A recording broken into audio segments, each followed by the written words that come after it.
नमस्कार दोस्तों, स्वागत है आप सभी का आपके YouTube चैनल शिक्षा शास्त्री में।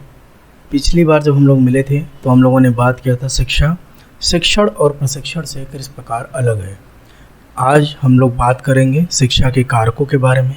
शिक्षा के कौन कौन से अंग होते हैं, शिक्षा के कौन कौन से तत्व होते हैं, इसके बारे में।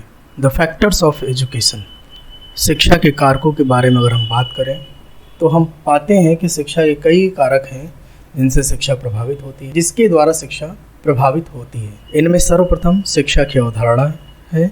शिक्षा की अवधारणा क्या है, हम किस प्रकार से शिक्षा को देखते हैं। शिक्षा को देखने का नज़रिया ही हमारे शिक्षा पद्धति में, शिक्षा के उद्देश्यों में, शिक्षा के हर अंग में बदलाव लाता है। राष्ट्र के दार्शनिक चिंतन एवं राजनैतिक विचारधारा ही शिक्षा की अवधारणा के संदर्भ में निर्णय करती है। राष्ट्र अपनी योजनाओं, चिंतन और शिक्षा को कितना महत्व देते हैं, यह भी शिक्षा की अवधारणा को निरूपित करता है। समाज अपने लक्ष्यों के अनुरूप शिक्षा के उद्देश्यों का निर्धारण करता है, उसी के अनुसार शिक्षा की अवधारणा स्पष्ट होती है। शिक्षा का दूसरा महत्वपूर्ण कारक शिक्षा का उद्देश्य है।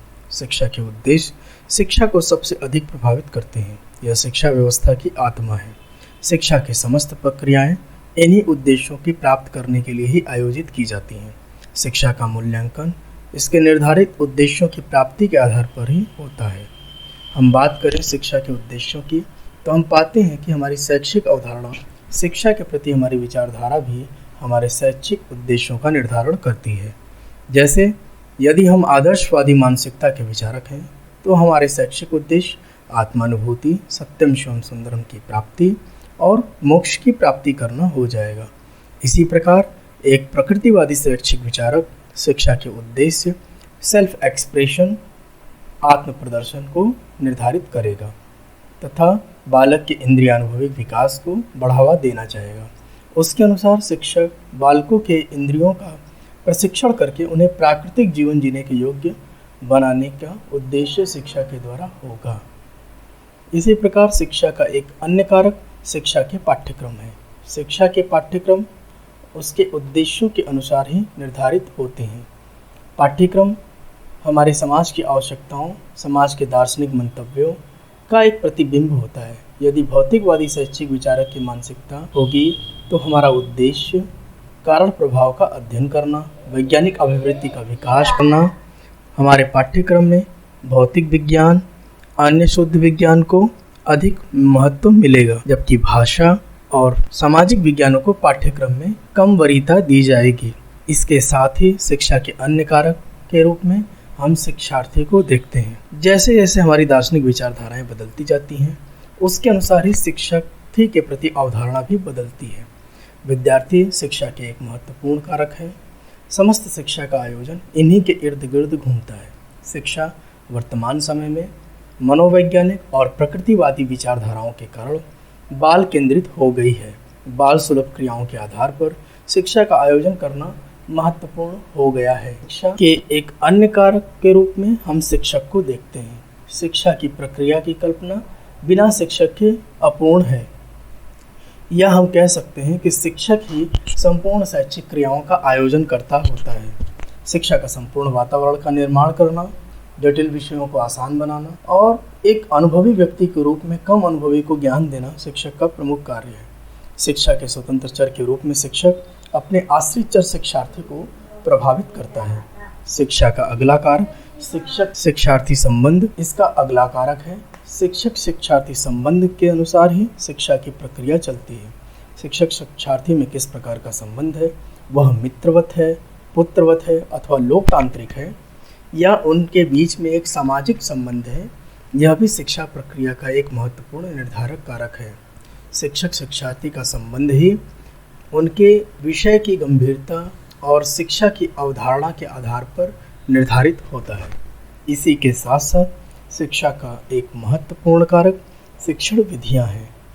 शिक्षण विधियों की हम बात करें तो शिक्षण विधियां भी हमारे शिक्षा प्रक्रिया को प्रभावित करती है, क्योंकि शिक्षण विधियां शिक्षण के उद्देश्य, शिक्षा के पाठ्यक्रम, शिक्षक तथा शिक्षकों पर आधारित होती हैं। शिक्षार्थी भी शिक्षण विधियों के निर्धारण का एक कारक है, क्योंकि शिक्षार्थियों का स्तर, उसकी आयु, उसका बुद्धि का स्तर ये सभी तत्व शिक्षार्थी की विधि को निर्धारित करने के आधार बनते हैं। शिक्षा के इस कारक का यह भी महत्व है कि शिक्षण विधि का ज्ञान होना शिक्षक के लिए आवश्यक है। जब तक शिक्षण विधियों का ज्ञान नहीं होगा तब तक हम शैक्षिक आयोजन को उचित वातावरण में पनपता हुआ नहीं देख सकते हैं। शिक्षक का व्यक्तित्व किस प्रकार का है, शिक्षार्थी की क्षमता और योग्यता, यह सभी मिलकर के शिक्षण विधि का निर्धारण करते हैं। इसके साथ ही साथ पाठ्यक्रम की पाठ्य वस्तु क्या है, किस टॉपिक को वह पढ़ाना चाह रहा है, ये सभी बातें हमारे शिक्षण विधि का निर्धारण करती हैं। इसके साथ ही हम अपने अगले कारक की तरफ चलते हैं, जिसमें एक महत्वपूर्ण कारक विद्यालय है। विद्यालय शिक्षा योजना के आधार पर अपना स्वरूप मूर्त अवस्था में पाते हैं। विद्यालय में शिक्षा के उद्देश्यों के आधार पर ही उसके भौतिक वातावरण और प्राकृतिक वातावरण का निर्माण किया जाता है।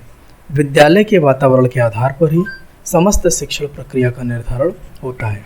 जब तक विद्यालय का वातावरण शिक्षा अनुकूल नहीं होगा तब तक शिक्षक और शिक्षार्थी अपनी योग्यता और क्षमताओं का पूर्ण विकास नहीं कर सकते हैं। जब तक शिक्षक और शिक्षार्थी अपनी क्षमता का पूर्ण विकास नहीं कर पाएंगे, अपनी प्रतिभा का पूर्ण प्रदर्शन नहीं कर पाएंगे, तब तक विद्यालय की उपलब्धि और शिक्षा अपने यथोचित लक्ष्य को प्राप्त करने में असफल होगी। इस प्रकार हम देखते हैं कि विद्यालय भी शिक्षा का एक महत्वपूर्ण अंग है। विद्यालय आधुनिक शिक्षा संकल्पना में हम विद्यालयों को उनके रेटिंग के आधार पर, उनके परफॉर्मेंस के आधार पर हम उनको जज करते, उनके प्रति हम कोई भी निर्णय पर पहुंचते हैं। इसी के साथ हम अगले कारक की तरफ चलते हैं। शिक्षा का एक अन्य कारक अनुशासन है। अनुशासन शिक्षा प्रक्रिया का एक महत्वपूर्ण अंग है। बिना अनुशासन के शिक्षा प्रक्रिया की कल्पना करना भी उचित नहीं है। शिक्षा इसके बिना अकल्पनीय है। जब हम शिक्षा की अवधारणा अथवा शिक्षित की परिभाषा करते हैं तो हम अनुशासन को केंद्र में रखते हैं। यदि कोई बालक शिक्षित है अथवा समाज शिक्षा प्रदान करने वाले के रूप में जब शिक्षक को देखता है तो अनायास ही उसके एक विशेष प्रकार के अनुशासन की अपेक्षा करता है। अनुशासन में रह कर के ही शिक्षा अपने लक्ष्य को प्राप्त कर सकती है। हम अपनी शिक्षा योजनाओं और शैक्षिक लक्ष्यों की पूर्ति करने के लिए अनुशासन पर ही निर्भर होते हैं। किसी भी शिक्षा प्रक्रिया की वांछनीयता और यथोचित लक्ष्य की प्राप्ति उसके अनुशासन पर ही निर्भर करती है। यदि शिक्षार्थी या शिक्षक अनुशासित नहीं है तो हम यह विश्वास नहीं कर सकते हैं कि वे अपने वांछित लक्ष्य की तरफ बढ़ेंगे अथवा प्राप्त करेंगे। इसके साथ ही साथ अनुशासन को हम शिक्षा के साथ साथ चलने वाली एक प्रक्रिया करते हैं। इसको अलग से स्थापित करने की आवश्यकता नहीं होती है, बल्कि हम अलग से जब हम किसी अनुशासन को व्यवस्था के रूप में जब परिवर्तित करते हैं तब हम अनुशासन स्थापित करने की तरफ देखते हैं और वह काम प्रशासन का हो जाता है। शिक्षा में जब हम अनुशासन की संकल्पना को देखते हैं तो शिक्षा में अनुशासन की संकल्पना स्वानुशासन से ही प्रेरित होती है। इसके साथ ही साथ अनुशासन के कई प्रकार बताए गए हैं, जिनमें प्रभावात्मक, मुक्तात्मक, स्वतंत्र अनुशासन, दमनात्मक और सामाजिक अनुशासन प्रमुख हैं। इसको हम लोग कभी अनुशासन के संबंध में जब बात करेंगे तो हम इसकी चर्चा विस्तार से करेंगे। आशा है आज के वीडियो में जो भी जानकारियाँ दी गई आप उसे पसंद करेंगे। अगले वीडियो में जब हम लोग मिलेंगे तो हम लोग शिक्षा के उद्देश्यों के बारे में बात करेंगे। इसके साथ ही साथ आप लोग इस चैनल को सब्सक्राइब कर सकते हैं। आप सभी को नमस्कार। आपने अपना कीमती समय दिया, इसके लिए आप सभी का बहुत बहुत आभार।